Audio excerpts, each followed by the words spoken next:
The federal government posted its largest monthly deficit in history in February, $223 billion. By the way, that exceeds the deficit for the entire fiscal year 2007. Meanwhile, Team Obama and Republicans are miles apart on the 2011 continuing resolution battle. So is this stalemate going to end in a government shutdown?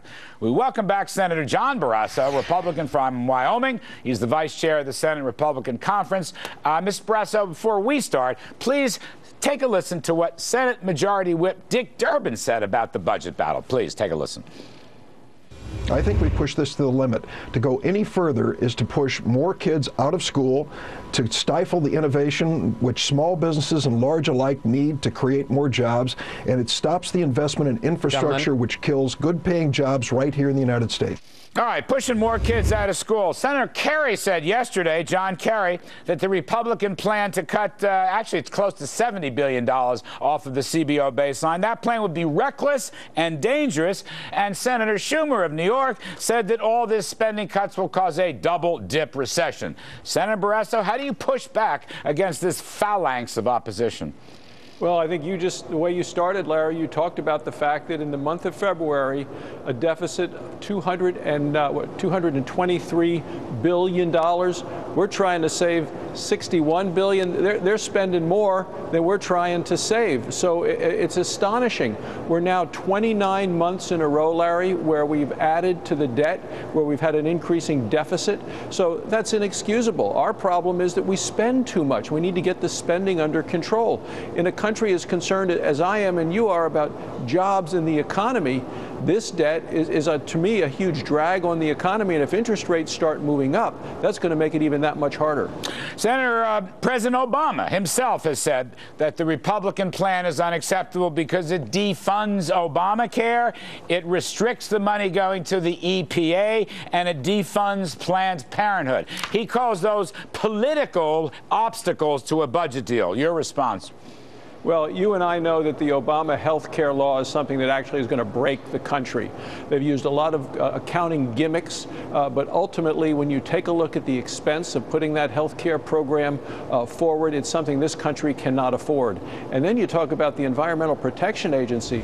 I mean, that's a group of people, Larry, who are so fixated on eliminating any possible small environmental risk, no matter how insignificant and no matter how expensive the cost is to consumers, to taxpayers, and how much it drives up the cost of energy. And you just had this lengthy discussion about the cost of oil, the cost of gasoline at the pump. That is really, I think, hurting our competitiveness as Americans. So I am very interested in taking money away from the Environmental Protection Agency because they're hurting this country significantly in terms of our ability to compete globally. All right, fair enough. Now, again, using the congressional budget baseline, this is from my friend Keith Hennessy, who's a pretty sharp budget guy. Republicans are cutting $69 billion in the continuing resolution for this year. The House, the Democratic position, rather, is $18 billion. That's President Obama's position. The difference is a whopping $51 billion. Really, so far in this so-called negotiations, the Team Obama is only about 1/4 of the way towards your Republican position. So, folks want to know, in the next 2 weeks, how do you close this gap? Well, number one is, this country, we spent $3.7 trillion this year, and we're only bringing in $2.2 trillion. You can't continue down that road forever, Larry. Reality does raise its head, and we're going to have to deal with that. You talk about closing the gap. We just extended this continuing resolution for 2 weeks by cutting $4 billion, so about $2 billion a week.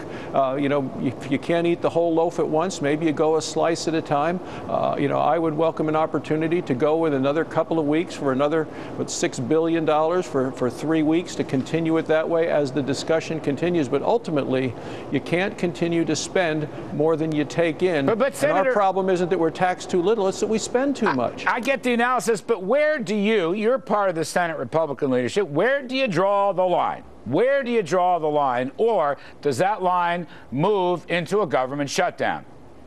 Well, I don't think anyone wants to proceed with a government shutdown, but we need to find more savings. The president had his own deficit commission, and they made some recommendations. The president has shown no leadership on that. He hasn't really embraced it. He's kind of been unwilling to say where he stands on that. They talk about savings through the health care law. They talk about a number of different ways that you need to cut the spending. And the president seems to ignore all of those. He doesn't seem to be very serious in his willingness to have the important discussion that the American people want. And until we have that, it makes it that much harder to create more jobs in this economy. All right, so the White House wants to cut $18 billion. You all want to cut $69 billion. You're not even close. Again, I ask, where do you draw the line? I appreciate your political thinking. I appreciate your economic thinking. But you're going to have an excruciating decision, maybe in the next 2 weeks. Is a government shutdown that bad a deal? Maybe that's what the taxpayers who are so hostile to big government right now, maybe this is the moment for a government shutdown to make a point and not allow yourselves to be rolled. Well, the voters have spoken. They spoke in November, and you take a look at the outcome of those elections, and people were saying the problem in Washington is that it spends too much. And Republicans have come forth with a program that says we have to get the spending under control. But what we're looking for in cuts is actually less than what the government is growing on a daily basis. So we're going to hold firm, and if we eat that whole loaf a slice at a time, that may be the way to do it. And if the president wants to shut down the government over the $4 or $6 billion or some number over a 2 or 3 week continuing resolution, then the president's going to have to make that decision. Right, so you would take the shutdown. You would take the shutdown and blame the president. I'm going to continue to propose cuts, and the president and the Democrats in the Senate are going to have to decide if they are interested and willing to do what we need to do to save, the economy of this country. All right, Senator John Barrasso of Wyoming, we appreciate your forthright views very much, sir. Thanks for coming back on the Kudlow Show.